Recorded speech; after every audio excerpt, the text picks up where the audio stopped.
Hello, book connectors and music lovers as well. Welcome back to either or both channels. I am your host, Blue Eyed Black Devil, host of the Book Connection, and Ms. Music, host of the Ms. Music channel. Both can be found here on YouTube. Okay, I don't know how long this video is going to be, but my plan is not to hold you off for long. I just wanted to come on here and tell you guys I thoroughly enjoyed all of the feedback that I received from both the book connection video I posted yesterday, which was The Family Tree by Barbara Delinsky. And then over on Ms. Music channel, I posted the video about some of my favorite artists, and why I, felt like most of the songs that I did mention in that video were never released as singles. One or two were released, but they didn't fare as well. And you will see me do more of those type videos. I feel like I can touch on more of my artists that way instead of just spending all of my time on one. But all of them are worthy to be mentioned, if you ask me. And that was just fun. It was really fun. So why was I so happy about these particular videos? Because they did exactly what I hoped they would do. The music was fun because, yes, I listed what I said, but I got a little more insight or feedback from you all when you posted your songs. I already know this weekend I will be listening to an Eric Clapton album. And before I saw that, Caitlin, I knew, okay, you talking about you may be dating yourself. I know I'm dating mine because I can remember when Layla was out back in the 70s. I don't know exactly specifically what year or the title of the album that it was on, but I do know I liked Layla. I liked the 70s version, and then I liked it again in the 90s when he remade it and re-released it. I love both of those. But now, there is a song he had out. Okay, why the two different labels? I liked them because the original one was, you could tell he was just full on rock. And he's British. And a lot of British people love the American blues, and you can hear it in a lot of their music. But that first Layla, like I said, it was just full on blast, Layla. And then the next one, the one that was released in the 90s, it was more of a subdued version of the same song. And if I just didn't know any better, I would have thought that the second Layla, that was the first time it had ever been recorded. I love both of them. But now, can somebody help me? I don't know the name of one song by him. I just know some of the lyrics are, I can get off on a 57 Chevy. I can get off on a screaming guitar. I like the way it gets me every time it hits me. I can get off. If anybody knows the name of that song, will you please feel free to tell me? I just love that song. I won't look for it on YouTube because that's a little bit too much to be typing in. Oh, and then someone said that they liked Tyrone Davis and their favorite was Mom's Apple Pie. And for me, it's a toss-up between Mom's Apple Pie and If I Could Turn Back the Hands of Time. I like some of Tyrone Davis. I read it too, but whoever it was, that said that they like Bobby Womack. Now, if I ain't going to bed, I would promise you I thought that was my husband. I know, day in and day out for 5 consecutive months. I heard no less than 8 Bobby Womack tracks every day of the week. That's 7 out of 7. That's not 5 work days. I asked him if he was going through something. I promise you. But the songs that I listed, I love, and that was just a few of them.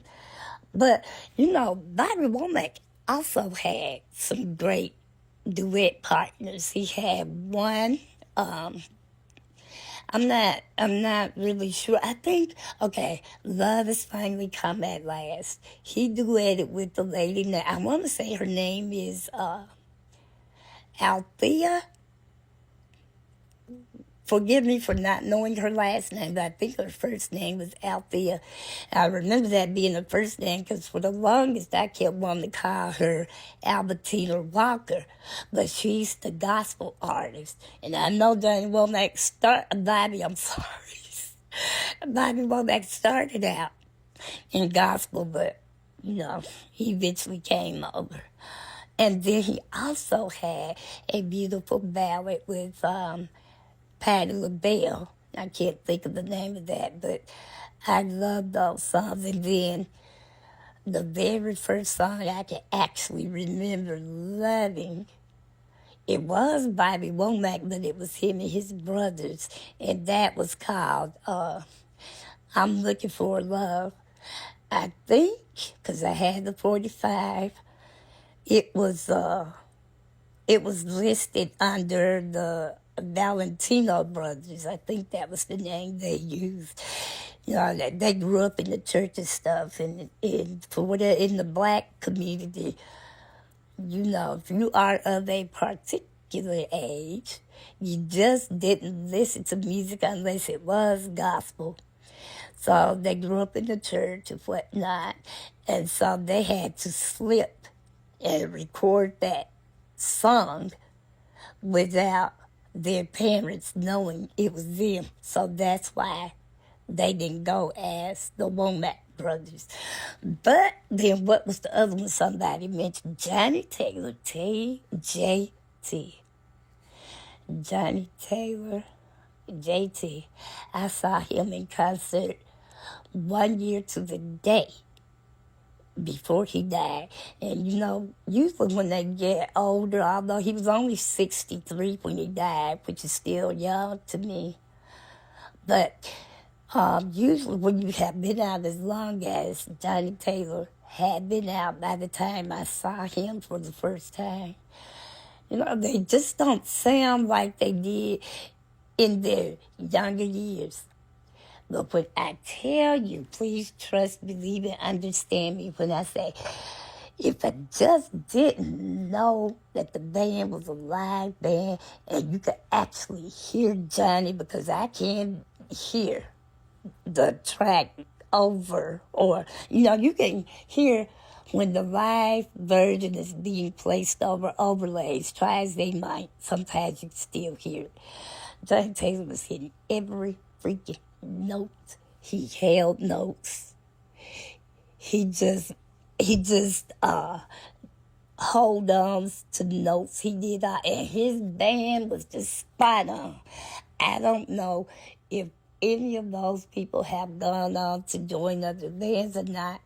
If they did, those bands are really blessed. I'm telling you, Johnny Taylor put on a show that my children, I was going with my youngest when she's only 18, but if she had seen Johnny Taylor, she would have enjoyed it, probably because she has heard us play it, but she would, because she can go to rap concerts, and I don't even think they try to hide that they are rapping along to their own recorded voices.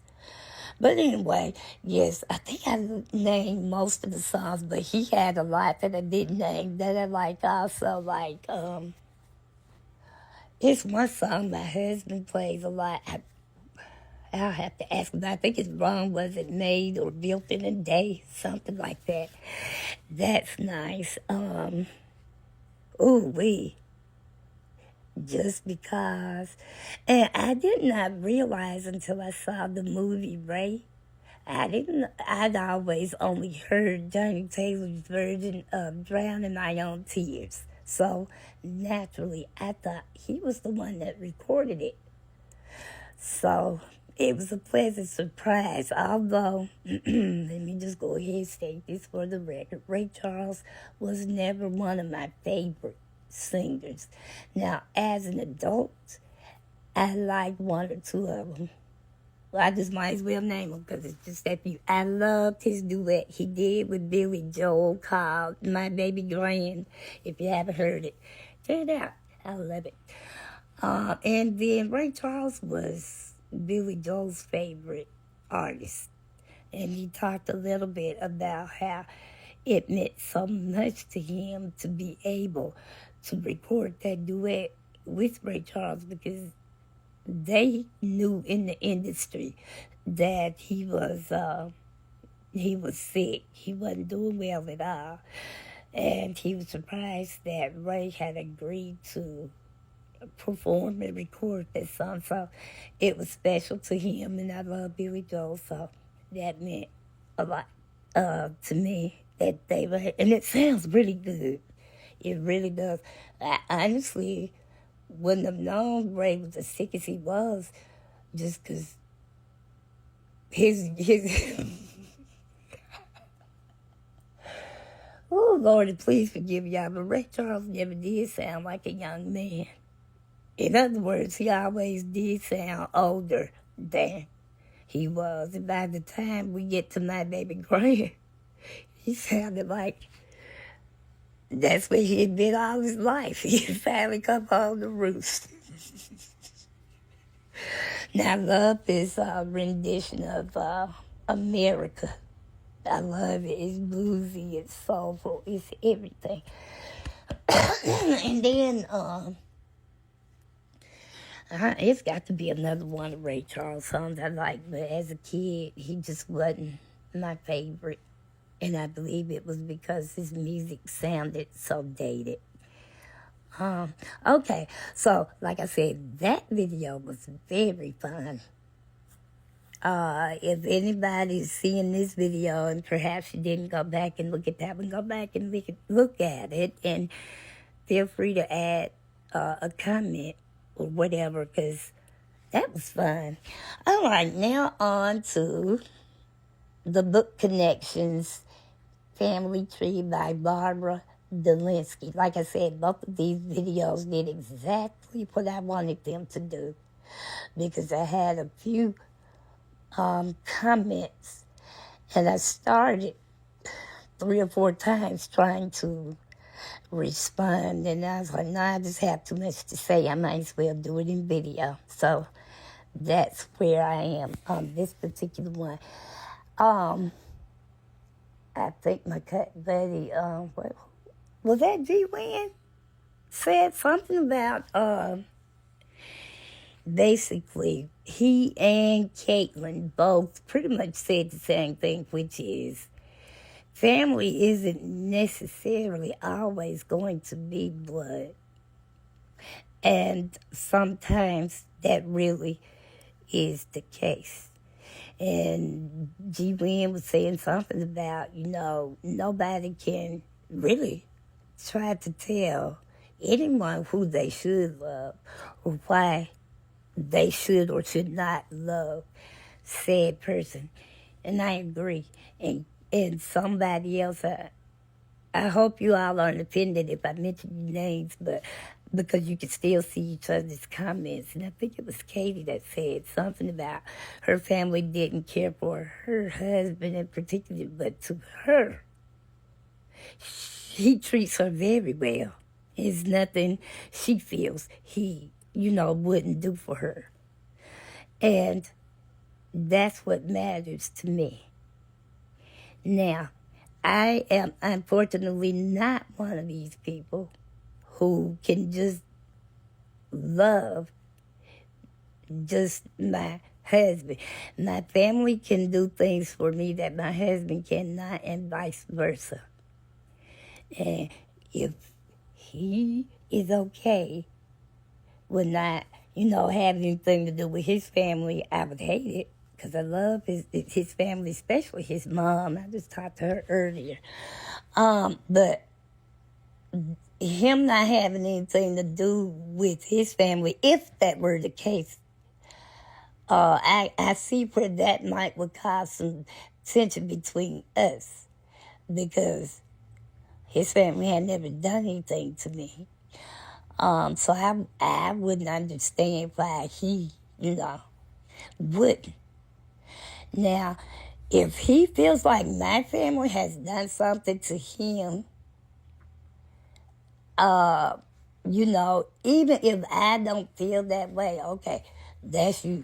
Then you don't have nothing else to do with that family. You don't. But what you won't do is stop me from being with my family until I can see something that until a person shows me who they are, then I usually just go on. I'm a pretty intuitive person. I'm a pretty reasonable person. I do have a tendency to see the glass half full as opposed to it always being half empty. But I have been told this, and I know for myself it's the truth. No man can go it alone. If one man could, the rest of us wouldn't be here. And I just don't know that I could go it alone. And I don't even try to. But that's what that is. Family is where you find your inner peace, be it your significant other or your spouse. You may have children, you may not.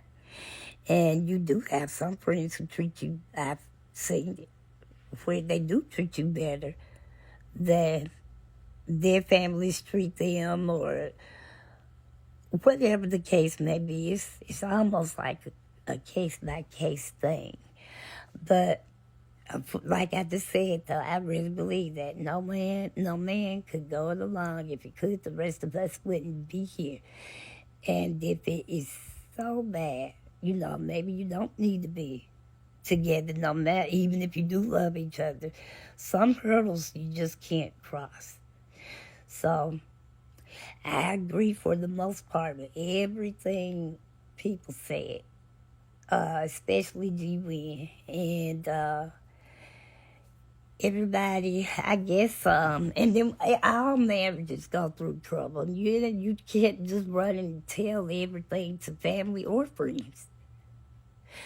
But then you got people like my husband who's just gonna keep it to himself, not even to me sometimes. And that's not good either. You just got to find a sounding board. And then if it's meant to be, it will be. It's just another hurdle you'll have to cross. Pick your battles. And I'll be married 20 years in May. So as a whole, we must be doing something right. And I guess this is going to wrap this video up. Once again, I am going to put this on my other channel as well. So if you see it on one channel, or if you think about it and you realize you haven't seen it, just go and it'll be on both channels. And I suppose I will wrap this up for Wednesday. I cannot believe it. 3 videos in as many days. I'm trying to act on this momentum that I have going for as long as it will, because I do have a tendency of disappearing. And it's not like I just go through stuff. I just, for whatever reason, just don't never go out here. But I'm trying to get a little bit about staying engaged with you all here on YouTube. It feels good. You just chit chat and go right on with life. All right, subscribers, thank you so very much for being subscribed. Visitors, feel free to join us. You know we'd love to have you over here with all of the shenanigans we get into. And then, by all means, please do not forget to like, share, comment respectfully, and make sure your notification bells are not only turned on but set to all so you'll know every time I upload a video. And now, book connectors and music connoisseurs as well. Yes, I'm going to change it from the music channel or whatever. It's just going to be music connoisseurs. That's what I'm going to call my subbies over there. Okay, so as long as there is something to read and rock out to, there is always going to be something to brings us some sort of peace at the end of the day. Yeah, there's always something to read as long as there are books around, and music will always keep us moving and a grooving. And until we meet again, book connectors and music connoisseurs, be safe out there. Have a blessed night. Bye for now, and God bless.